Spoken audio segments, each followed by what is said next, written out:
First tonight, Austin ISD leaders kicked off a series of community meetings that will help shape the future of the district. Parents are learning about boundary changes that could impact where their kids go to school.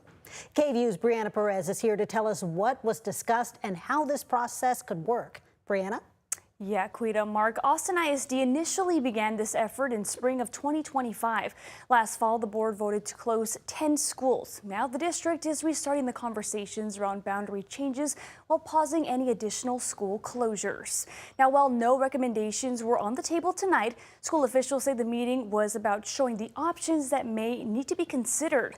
Now, during their previous approach to boundary changes, they say they aimed for each school to be between 80 to 95% full based on the number of students in its attendance area. Now, they say they are being more intentional from school to school and say some schools may need lower enrollment levels to support special programs and student services. Officials say the city has undergone substantial change, but the district has not adjusted accordingly.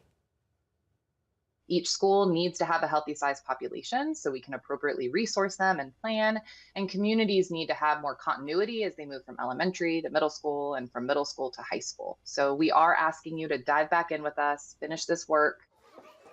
Officials say the plan to develop new boundary scenarios for each region ahead of June open houses for community feedback. In North Austin, changes could impact Wooten and Pillow elementary schools. In East Austin, officials are reviewing boundaries for Sanchez, Go Valley, and Maplewood, while Central Austin discussions will include Riker Woods and Wooten.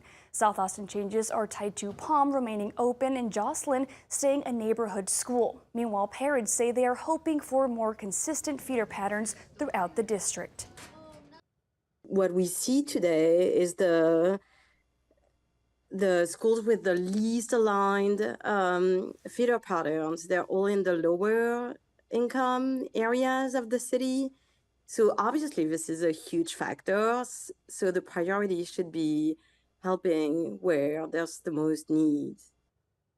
While the district says what they presented today is their starting points, they say most, if not all, schools will be impacted. Now, the district is set to have another virtual meeting on May 16th, followed by community boundary workshops in June. Draft boundary changes will be presented to the board in August 2026, with approved changes taking effect in August 2027. In studio, Brianna Perez, KVUE News.